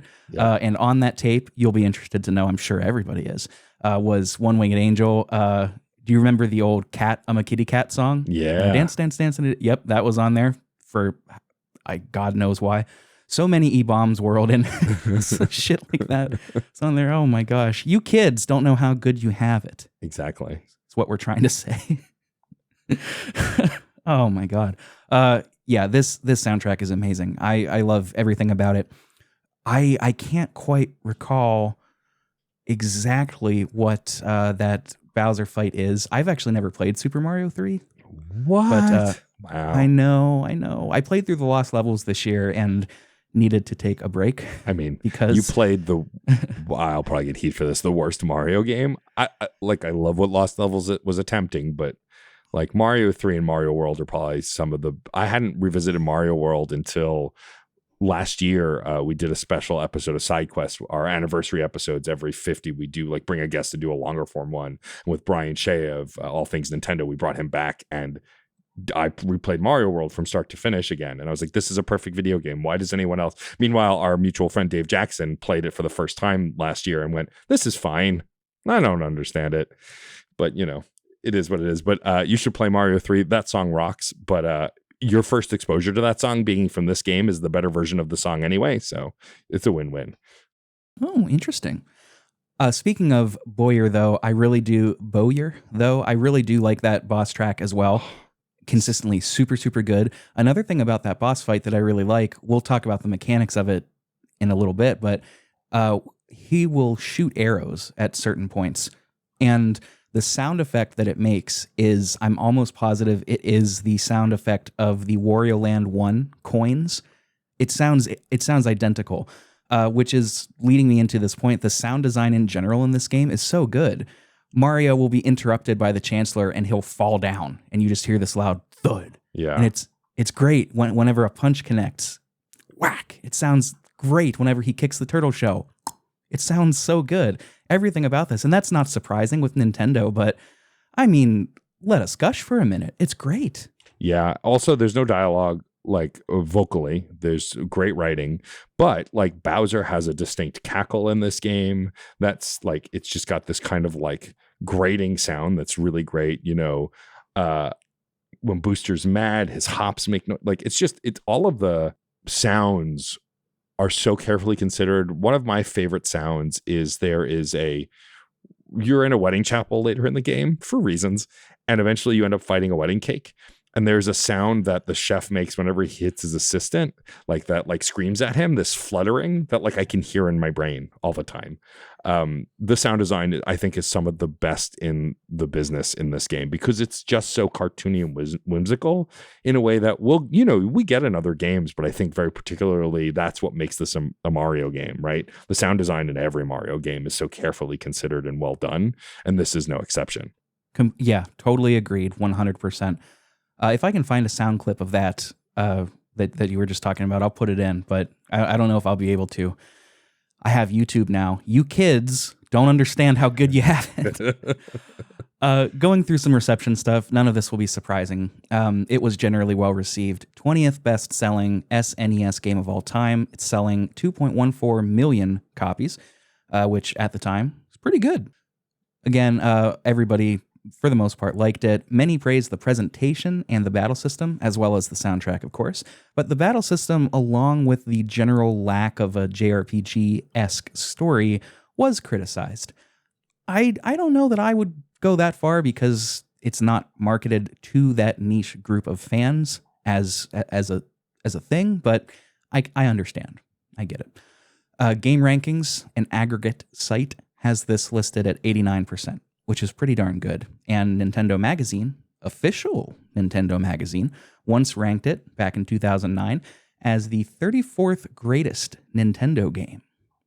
I didn't do any follow-up research to see what was top 10, but probably, I don't know, Super Metroid, Ocarina of Time, Ocarina Super Mario of Time, 64. Yeah, Super Metroid. Mean, everybody you know and love. Yeah. Well, I mean, I don't really have much more else to say before we talk more generally about the story and get into some of the stuff that we didn't, quote unquote, spoil before. But this game is great. I mean, if you're listening so far, I don't think you'll have trouble telling that both of us, Matt and I, really like this game. It's fantastic. And even if you don't care for JRPGs, I think it's worth a few hours. Just give it a shot. You might like the hybridization of platforming and turn-based fighting. Yeah, I can't agree more. I think also you have in your notes, there's no true sequel to this game. Paper Mario ended up so Paper Mario, the reason that story on the N64 is star-based is because it was supposed to be Super Mario RPG 2, and then they ended up changing the name because it had the new aesthetic, and then the Mario and Luigi series. But those are spiritual successors 110%, and we would have never gotten those games without this. I think this game is not only important for RPGs, but it's important for Mario. I think this is the first time we saw Mario's personality as a stoic hero, in which then will go on to be like the point of Mario 64 and Mario Galaxy, and like where he's this chest out tough guy who loves his friends and wants to protect people and fight for the little guy. You first see that in this game, and it really defined Mario as a character, Bowser as a character. This is also the first time we saw the true personality of Bowser, that he's just a giant dork. If you like Jack Black's performance in the Mario movie, which if you've seen, you should, because he was great, it's because of this game. That personality, that love of Peach, all of that came from this game. I haven't seen that movie yet, actually, but oh my gosh, is Bowser so funny here. I love it. I love how he's just he wants to team up with you so bad, but his ego is like, well, I guess I'll let you tag along with me and be my minions. I suppose that's fine. Meanwhile, he'll turn around and like start crying. Yeah, it's so well good. done. Yeah. All right, let's just go ahead and jump into some of the generalized story talk. Like I mentioned before, this isn't going to be a beat by beat. It's just not that kind of game. But we'll talk through some of the plot points, some of the different towns, what we liked, what we didn't like, go into our party members, and more. So let's jump down that Star Road, excuse me, and talk about Super Mario RPG.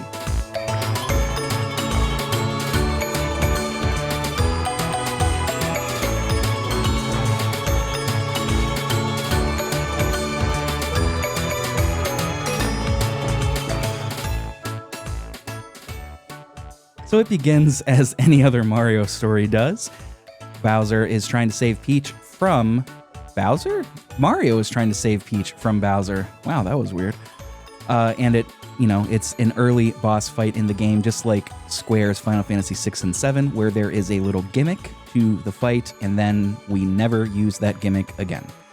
I love this. My favorite part about this is when you run into Bowser's Keep, and you walk in and Mario's looking around, but the player can see Peach's legs dangling from the ceiling, and then the camera pans up. I thought that was so funny. I love that. Yeah, it's done so well. And like this whole game also starts the goof that Mario is the best jumper in the universe. And like then Mario effortlessly jumps to the on top of the chandelier, and Bowser's already there waiting, which, sure, I guess.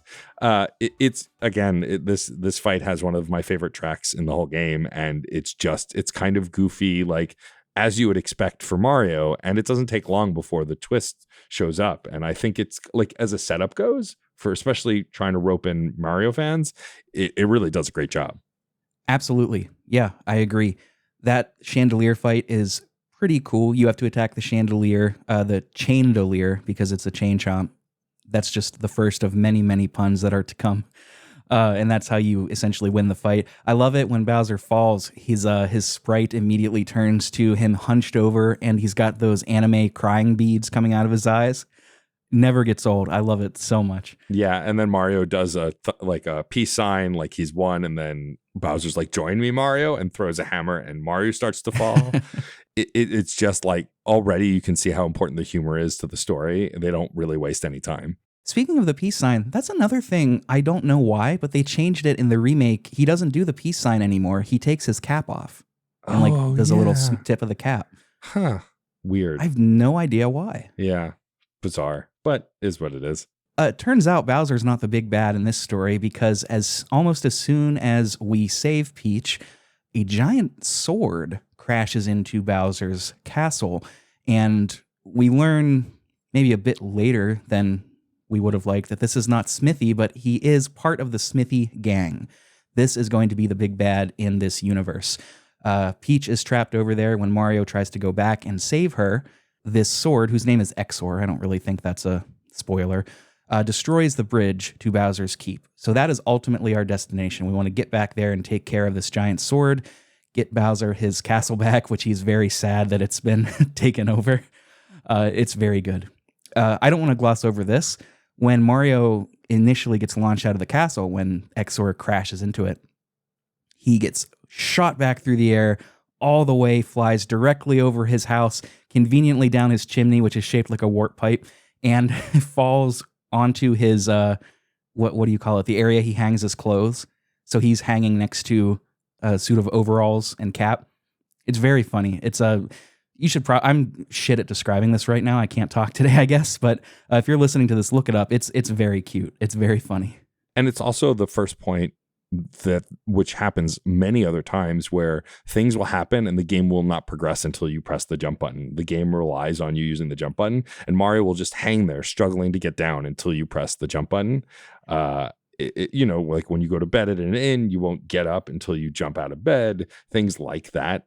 And I think that's also very funny, making you kind of part of the narrative by making, at one point you talk to a toad and he goes, Mario, what are you standing in? And it just stays on that screen until you press the jump button and he goes, gotcha. Like those kinds of things are throughout the whole game. And this is like the first instance of that where the game waits for you to get the joke and interact before it moves on. There's another really great one where you're talking to Mallow, and out of nowhere, this toad runs up to you, and they're like, hey, Mario, how are you going to save us from Bowser? Show us your stuff. And you can't do anything except for jump, and then you jump, and he goes, wow, Bowser doesn't stand a chance. Yeah, it's amazing.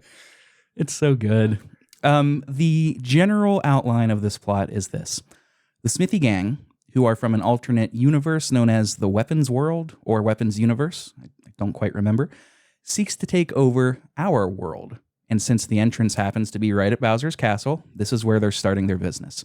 The crash landing of Smithy, well, of Exor, also destroyed Star Road. And I'm a little fuzzy on this part, so I might need some support from you, Matt. The destruction of Star Road has prevented wishes from being granted. Wishes go there to be granted, or do they land there after they're granted? So I believe the wishes go there, and that's where they are granted from the Star Road. Okay. So that's destroyed thanks to Smithy and his gang. And that is also why this otherworldly star god deity, Gino, takes over a puppet and sets out with us. And that kind of leads us into the party members of this game. There are 4 that aren't Mario. 2 of them we've known and loved for a long time, Bowser and Peach, or Bowser and Toadstool, depending on what version you're playing. We've talked a little bit about Bowser and his combat. He's a heavy hitter. He's your tank character, very tanky. Peach was actually a mainstay in my party. Peach and Bowser both were actually kind of my core party towards the end. She's a healer, of course. It is what it is. But she's a damn good healer. She has one, I like the title of this. She has a skill called Group Hug that revives quite a bit of HP and also status ailments on anybody in your party. Everybody, in your party. Really clutch. Yeah. Both of them are pretty archetypal when it comes to like RPG characters, but I think they fit the mold really well. And like Bowser also gets some magic status effect abilities, like things that cause fear and poison, which is really interesting. And then Mario is mostly your fighter type, very attack focused, has attack abilities, fire flower, super jumps, that kind of thing. He's kind of pretty standard as far as the characters go. And like most main characters in RPGs, can't be removed from your party. He is always in your party at all times. Yeah. I know that's typical. I don't love that, but it is what it is. It's never, this game honestly is not crazy difficult, so you won't need to worry about doing a ton of different party builds. Like having Mario in there at all times is totally fine. But let's talk about the 2 party members that are brand new to the Mario universe, and from what I can tell, have never been seen again. Mallow and Gino. Which do you want to talk about first? Let's talk about Mallow. So Mallow is a cloud-looking character. When he casts spells, he jumps out of his pants. He thinks he's a frog, which seems suspect pretty much from the moment you meet him, or that he's a tadpole, more specifically, that he'll grow up to be a frog. But he can cast powerful magic. He can also heal, but only single target. But it's also a very powerful single target heal. He's a goofy crybaby who has a heart of gold and is probably one of my favorite Mario characters ever. And as you have said, unfortunately, never appears again in anything.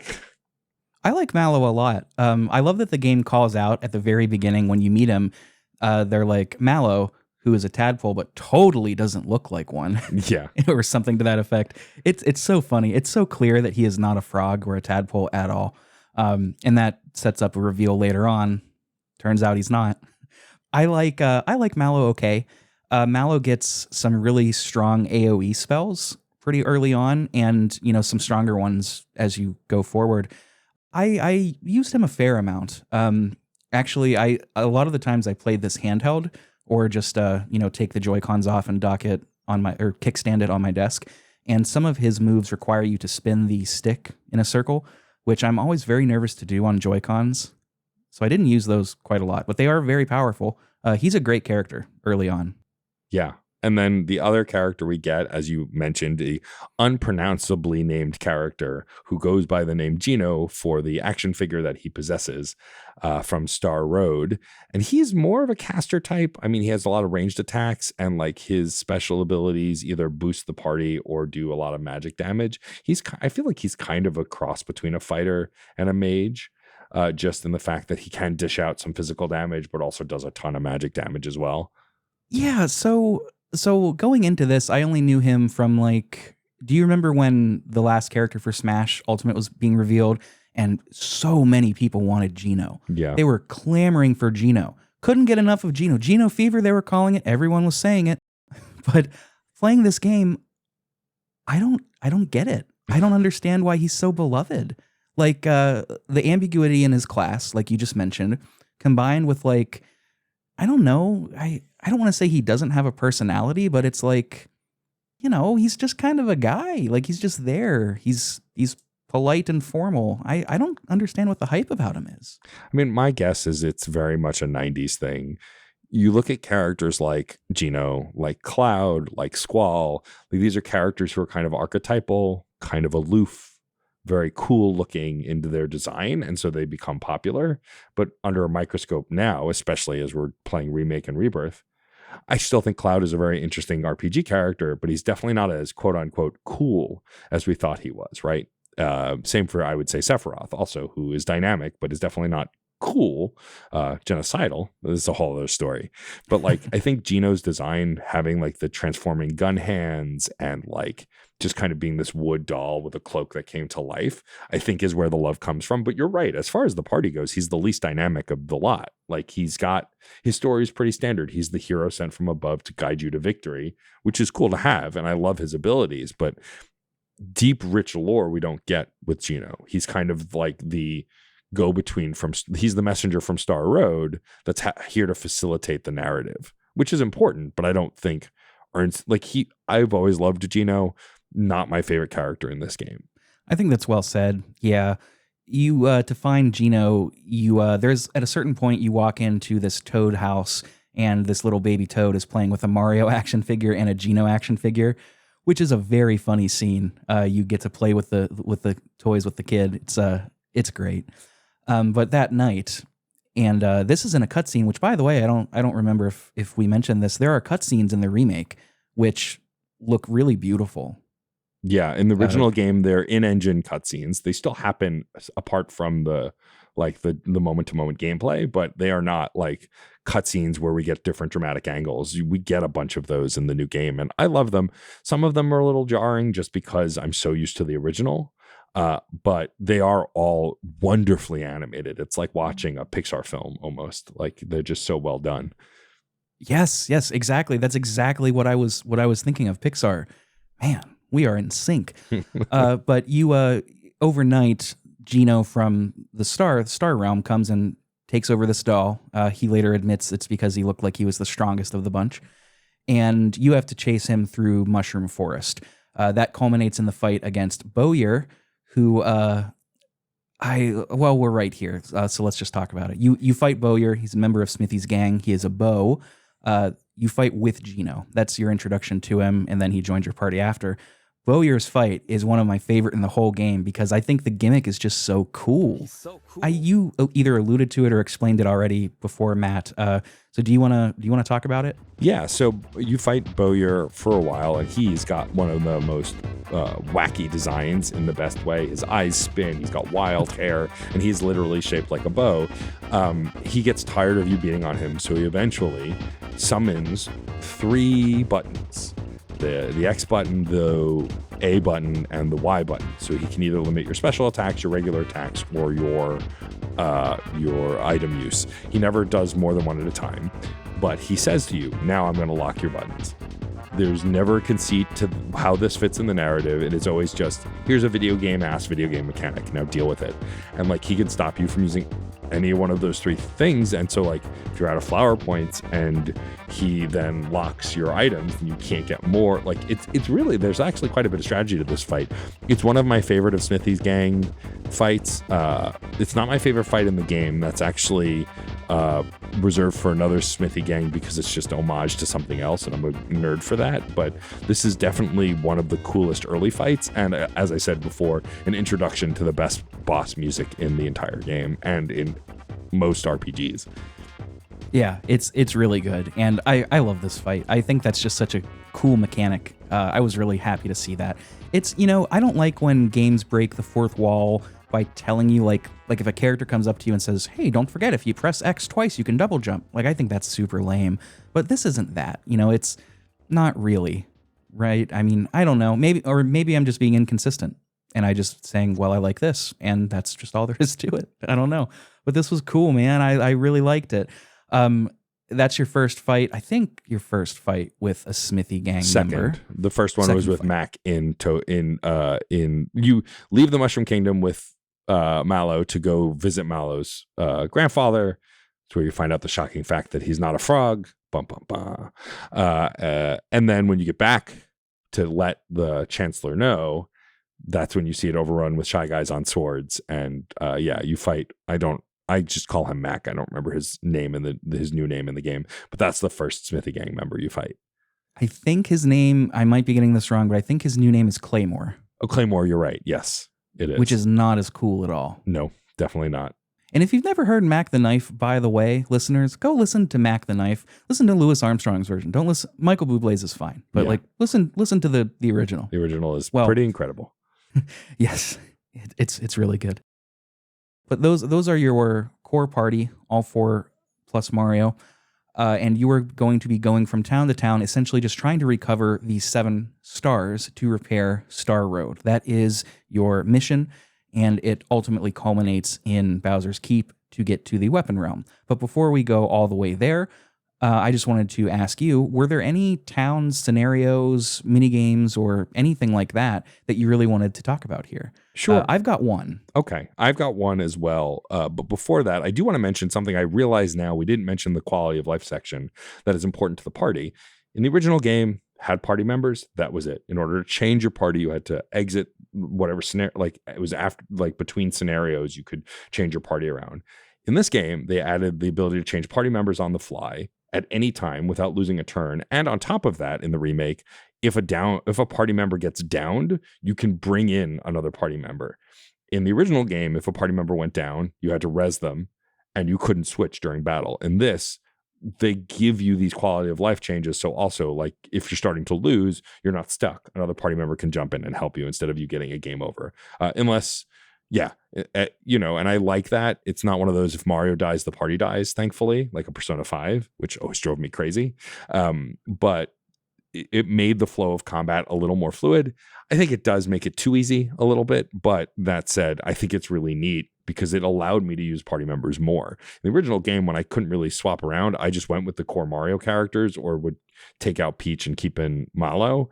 In this, I switched a lot more because it was so fluid, the ability to do that. Interesting. Okay. I didn't play far enough in the original to figure that out.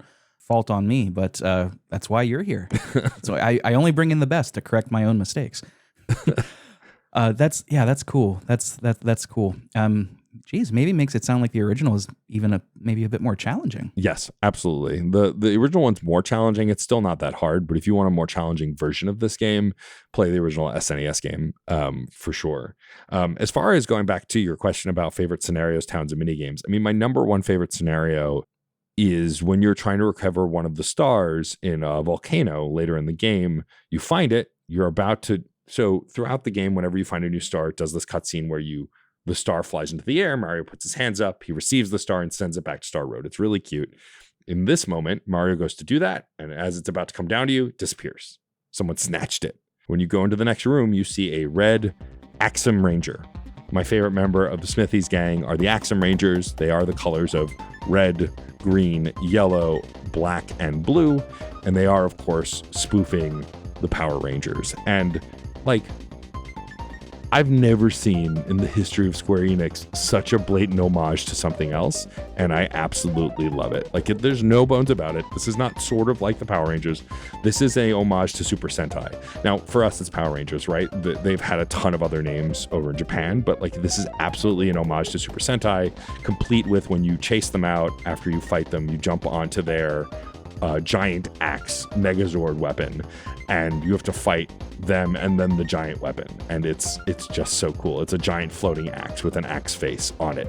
It is easily my favorite thing in the game. I loved it in the remake because they're also assholes. Like, they're really mean to each other and so it was just such a spin on the classic Power Ranger formula that I really dug it. I think it's such a brilliant, shameless homage within this game. First of all, major kudos on Super Sentai. A lot of people will just, don't even know that that's a thing. But I was obsessed with Power Rangers as a kid. So when this came along in the game, I was like, oh my goodness, this is so freaking cool. And that fight that you mentioned too, we're going to fight them to get our star back. Which, by the way, I don't mean to do another tangent, but I love when Mario in the remake gets the star and he holds his hands up. It looks like he wants uppies. Yes. And every time he does that, I'm like, oh, Mario wants uppies. Little guy. But anyway, that Axum Rangers fight can actually be pretty challenging. Yeah. The pink Axum Ranger can heal their whole team. So that's troublesome. So you want to take them out first. And when each one gets taken out, they'll say something like Pink, because, Pink's a girl, so that's saying, my makeup's running. And then the red Axum Ranger will be like, well, you're dead weight anyway, or something like that. I don't know. Everybody has an excuse, and he'll say, like, basically, I don't give a shit. But then, they're taken out. But that, when you beat them all, they get into their, like, Megazord type thing. And that thing can be devastating if you let it run its course. I almost lost on this, like, pretty darn close. Yeah, in the original game, it's even harder. I think the timed attack change and some of the other things definitely lighten the load here a bit. But yeah, because if you're using regular attacks and doing damage to multiple Axum Rangers at once, the stacking damage piles up in a way that makes it easier to take each of them out. But in the original game, I lost on this fight a lot, and I would often dread it as a kid. But now as an adult, I just love it for its goofiness, and it is easily my favorite encounter in the entire game. It's really, really cool. I love when games do this. There's another game that explicitly references the Power Rangers, and I can't remember what it is. I know it's in Lisa the Painful, and because, recency bias, that's going on in the Retro Hangover review crew right now. Shout out to them. But maybe it is that. Maybe I'm just thinking of that. I don't know. Anyway, Power Rangers are great. I love the Power Rangers. Yeah. And then the only thing I'll mention quickly here, I won't go into detail because I think it's worth experiencing for the first time. When you get to fight Smithy and get to the second phase of his fight, I think it's one of the creepiest things that I've seen in a Mario game. It's really kind of unnerving in the best way. It feels very epic for the final battle. I don't really want to get into it more than that, but like also the graphics of it, the evolutions of the different phases, just brilliant. Like, I think some of the coolest graphical stuff they did back then, and the remake improves on it. Yeah, that is a really neat final fight. I was not expecting that second phase to come around, and when it did, I was like, even like on the Switch version, which looks a little more polished, so it doesn't have that potential to be creepy like the SNES, the SNES graphics do. Even there, I was like, oh, this kind of looks grotesque. It is a very cool fight, though. I was pretty overleveled by the end there, and it sounds like the Switch version is easier, so I was just kind of like, just going through it.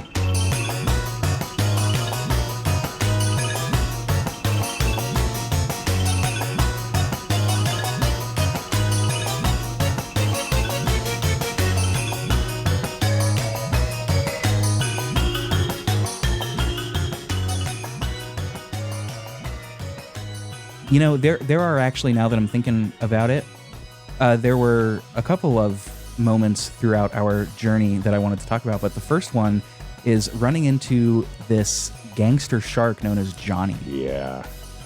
I love Johnny. This is like the underwater level, which as far as underwater levels go, it ain't so bad. It's actually quite fun. It's not too challenging. no underwater shenanigans like in some other games, but you'll run into this shark. It actually looks kind of more like a person wearing a shark costume in the remake, but you can't see his face, named Johnny, and he's basically kind of like a gang leader.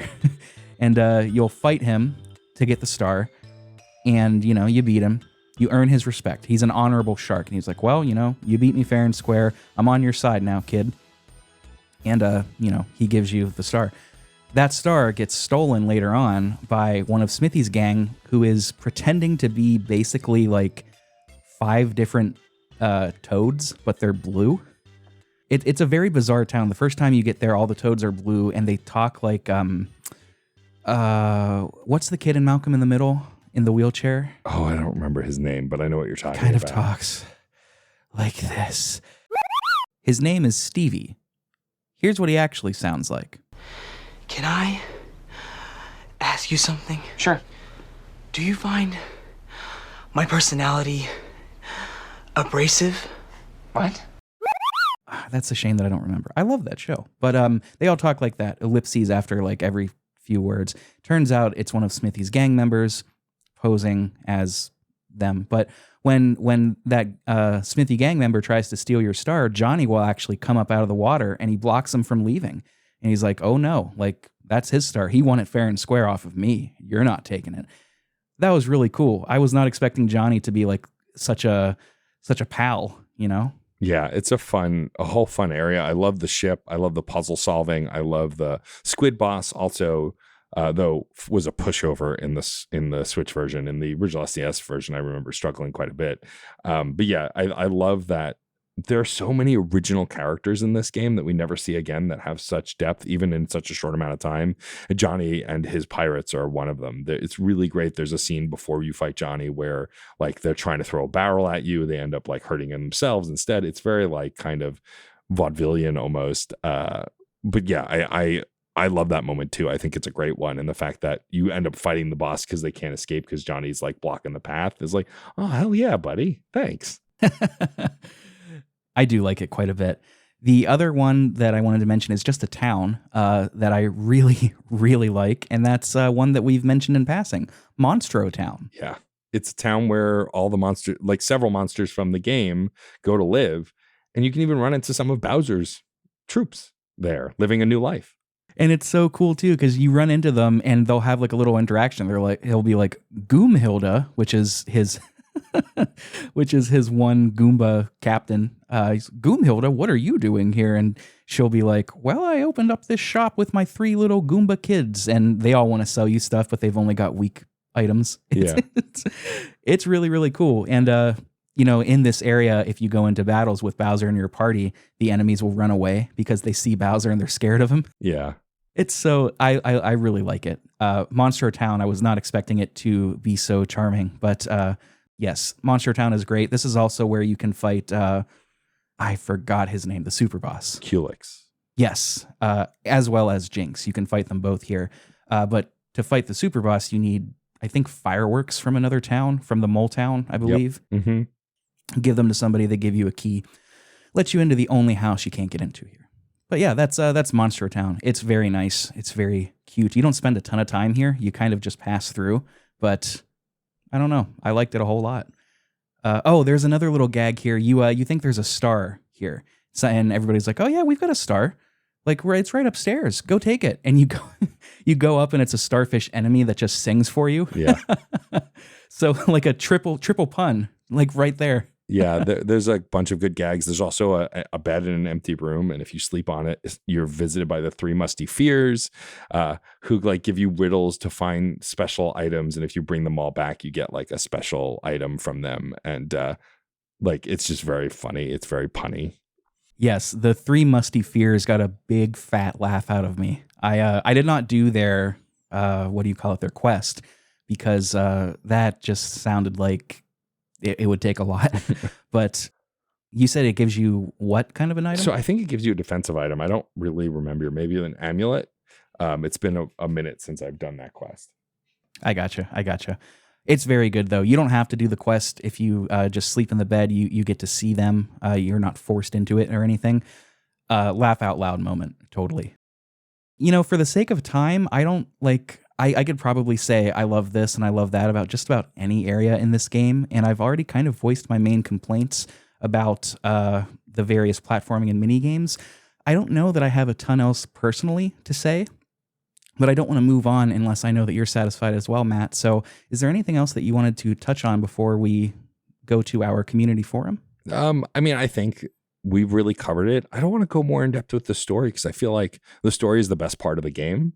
Like, there's a lot of good stuff, but the narrative and the kind of just warm fuzzies this story gives me, I think is best worth discovering. I will say, if you played the original and it felt a little rote, I would recommend the remake just because it moves a little faster. Like the original game, I think took 17 hours. I finished the remake in like 12 or 13 hours. So like, if you want to try and experience the story and kind of get through it a little faster, I highly recommend the remake. But yeah, like you, I could just say, I love this, I love that for the next 3 hours, but I wouldn't force any of your listeners to go through that. Yeah, I had debated about doing this beat by beat style. I was like, I don't see a reason not to, but then I listened to another show that did it beat by beat style. Not a show in our circles, just another show in general. And I was like, man, this doesn't really feel like this is the game to do that. So I figured we could just, have a free-form discussion about it. I hope that's okay to listeners at home. I know some of you expect the beat by beat, but like Matt said, this is a great one to experience for yourself. You don't need us explaining all of the various jokes and puns because that won't make you like them whenever you do hear it. So, yeah, I don't know. This is great. Obviously, you end up saving the world. You fight Smithy in a really cool final boss fight with a couple of different phases. Gino gets to return back to his home world. Star Road is repaired and wishes get to be granted once more. I suppose one other thing, speaking of wishes, at one point, what's the name of the place you get to go to? Star Hill. Where you can... Star Hill, thank you. You get to see Star Hill. There are wishes that are ungranted living there, and you get to read them. You can see a bunch of them. Like there's one from Luigi about wanting, I think, to either protect Mario or be as cool as Mario one day or something like that. But you get to see Mallow's wish here to not be such a crybaby, and Mallow will yell at you if you look at that. He's like, that's private. We shouldn't be looking at other people's wishes. And it's it's so funny. Mallow's parents' wishes are here too, who we get reunited with in a little bit. Turns out Mallow is a prince, Prince Nimbus, prince of the Nimbus Town, Nimbus City. Nimbus Town, I believe. Nimbus Town. Thank you. Again, I only invite the best to correct my mistakes. That was a really nice touch. I liked reading all of the different little wishes. Yeah, it's a fun moment. Like first, because Luigi is absent from this game, except leading the. There's a parade at the end of the game when the credits are rolling, and Luigi leads the parade.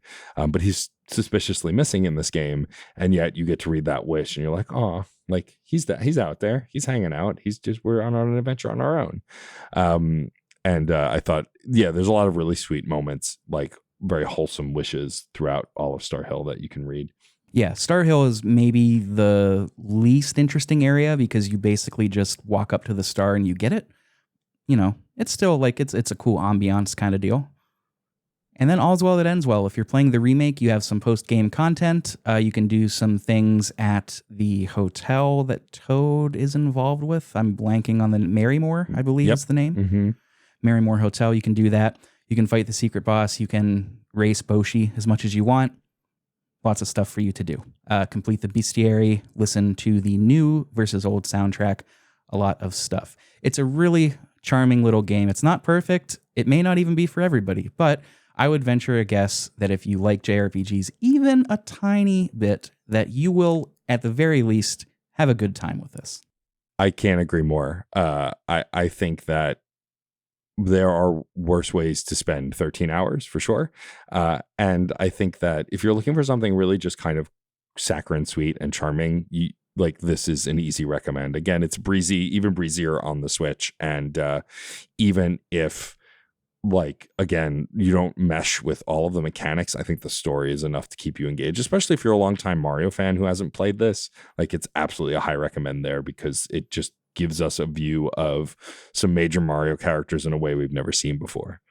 Absolutely. Well said.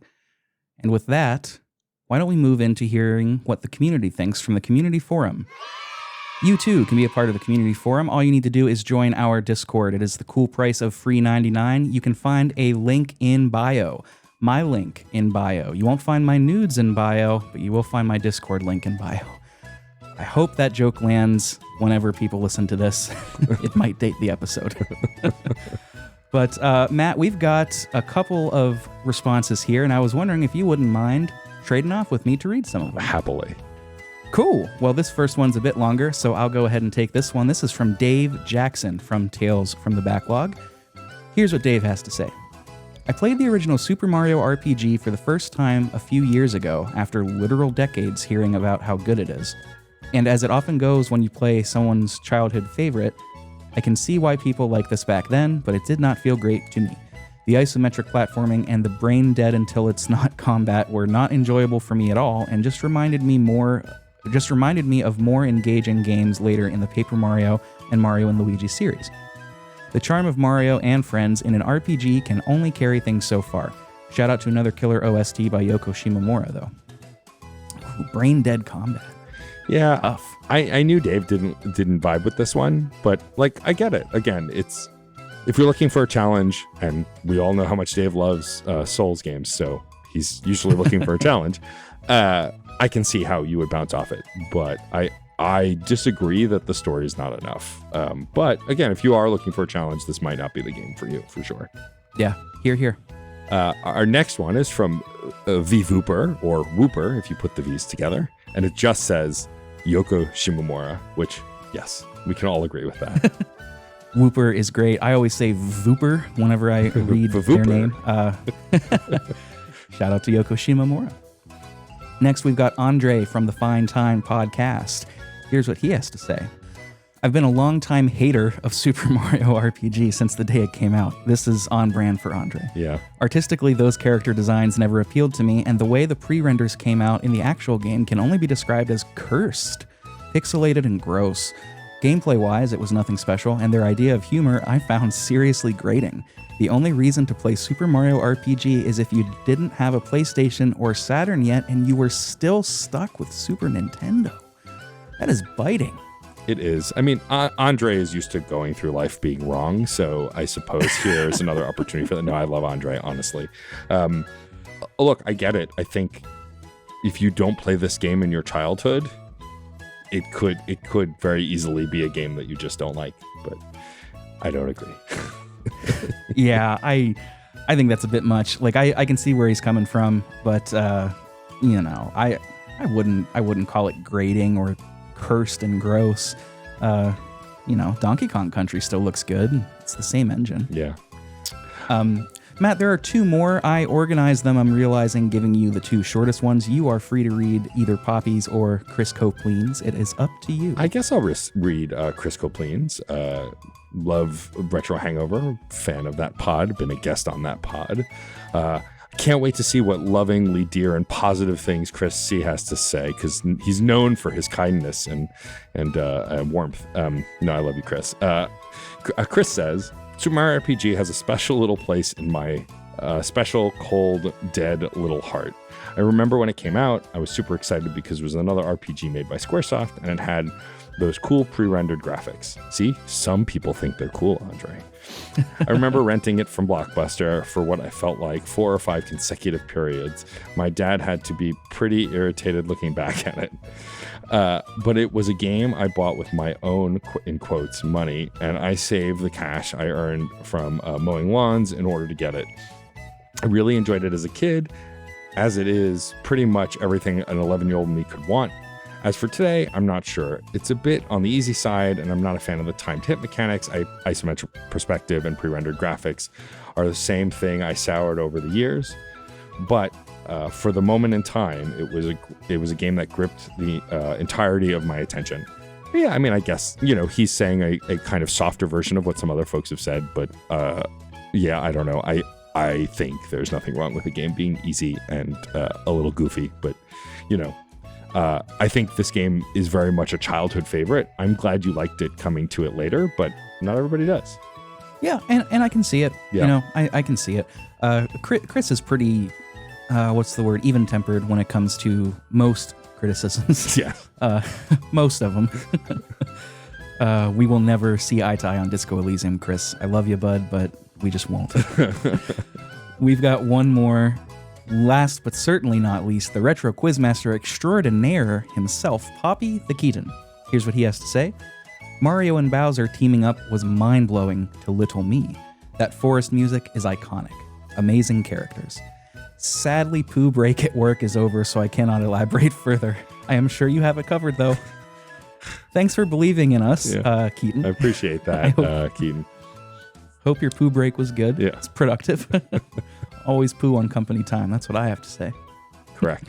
Thank you, everybody, for writing in. We always love hearing your responses. Like I said before, you too, listener, can be a part of the community forum, all for the price of free $99. Just join the Discord. And this is also a good opportunity to say that you can hang out with both me and my amazing guest today, Matt, by joining the Discord. Matt is usually around in all of these servers, but if you want to talk with them on Super Mario RPG, just join the server. They are there, and they are happy to talk all things Super Mario RPG, I assume. But I don't want to speak for them because look who's here. So Matt, thank you so much for joining me on the show today. I really, really appreciate having somebody with your expertise, somebody well-spoken and who knows the ins and outs of this game. So I would love it if you would tell all of my listeners about your awesome show, Fun and Games Podcast, and if you wouldn't mind, giving them a good starter episode if they've never heard your show before. Sure. So I am at aka Stormageddon. I go by DJ_Stormageddon in most places. And Fun and Games is a podcast that I've been doing for quite some time now. And it is the base show, the main event, as it were, is a topic-based podcast where me and my co-host Jeff Moonen do different topics within the game space. We had previous guest of this show, Dave Jackson, on to talk about emergent gameplay, which is a really great episode to start with. We have done different topics. We just recently did a PAX East episode because we go to PAX East every year and see a bunch of indie games and talk and interview with folks. Tons of really different topics. We interviewed composers like Grant Kirkhope and Joel Korlitz. We've had voice actors on like Yuri Lowenthal. We've talked about different genres of games, retrospectives on consoles. We do a whole bunch of different stuff. And it's really just a way to engage positively with gaming as a culture and talk about how it's evolved, changed, and the good that comes within it. We have a sub-series within that feed as well, which is called Side Quests. Every episode is a different host talking about a game they love and why they love it. They're usually around 15 to 20 minutes or less, and there's no negativity in this space. It's a person comes on and tells us why they love a game. It was important to me to produce a series like this because of maybe shocking to folks. It's a little negative on the internet, especially in the gaming space, and I wanted a pure positivity zone. And a great place to start with Side Quest, which is in the same exact feed as Fun and Games, is actually with episode 278, a recent episode that Rick right here did on Xenosaga episode 1. It was a great episode and definitely worth checking out, but we've had a variety of stuff. Dave Jackson came on 3 different times. His first time was for Disco Elysium, which is one of my favorites of his 3 episodes. And so those are some great places to start. Also, really briefly, I do another video game podcast called Reignite. Started as a Mass Effect podcast. We did the entire Mass Effect trilogy and Andromeda. And so now we've moved on to Dragon Age, naturally, which has been a long, very particular journey, but we are enjoying it. I host that with the incredible Frankie Bradley Lestrange, and we will plan on moving through the entire Dragon Age series, and then who knows? But it is our very, very focused BioWare-themed podcast, and feel free to check that out as well. If you want to find all things about me, you can go to djstormageddon.com. All of the links to like my merch, my Ko-fi, my podcast, the Patreon for Fun and Games, which very much like this show really helps us indie podcasters to survive. So if you want to go to support us, we even have a free tier at the Patreon. So if you go to patreon.com/funandgamespod, we have a free tier where you can see my articles that I've written, every main episode of the show, and side quests. And then if you want to pay a little bit, you get shout outs, bonus content, and other stuff. So yeah, that's me. I could tell you more, but we'll be here for another 2 hours, and I don't want to do that to people. Apologies, Matt. I always think of you as the Fun and Games person. So like, oh, good. Thank you for plugging everything though. Appreciate it. And listeners, you can You hear me yap enough. I mean, you can listen to the Xenosaga episode, but he's there's so much better stuff on that feed. Check it out, please. Like Matt said, you can find their links in my bio here. Well, I'm not going to do that joke again. You can find their links in the bio to all of their stuff, all things fun and games, all things merch, Ko-fi, Patreon, everything. You will find it in there. You will also find our links. You can join our Discord, as I mentioned. You can join the Patreon if you are interested and so inclined. You'll get some bonus episodes and bonus stuffs as well. Patrons recently voted on me playing The Last of Us Part 1, which I'm very excited to do. I've never played that game before, outside of playing like the first hour 3 times. Yes, I've been through that intro 3 different times. Oh. No, it does not get easier, ever. You can find all of that in the description. No new review this week. If you are so inclined and you like the show, and even if you're not a big fan of the show, although I'd prefer if you were, you can always leave a rating or a review on your podcatcher of choice. The ones that I check the most often for reviews are Podcast Addict and iTunes. Apple Podcasts, that is. But you can also do Spotify, Good Pods, probably more, but I'm not aware of those. That would be much appreciated. And now that I have given my spiel and Matt has told you where you can find them and their stuff on the internet, I think it's about time to wrap this episode up. A little longer than I was anticipating, to be quite honest, but I had a great time. Thank you so much, Matt. I cannot wait to collaborate again. This was a blast. Thank you for having me. You're welcome on Side Quests anytime to do another spiel about a game you love. And I have a feeling we'll be climbing a mountain together real soon. I get that reference. That was a nice voice crack. I'm going to leave that in. All right. Well, folks, thanks for sticking around. As always, I am Rick. This is my podcast. Thank you for listening. And until next time, have a good one. We're signing off. Take care.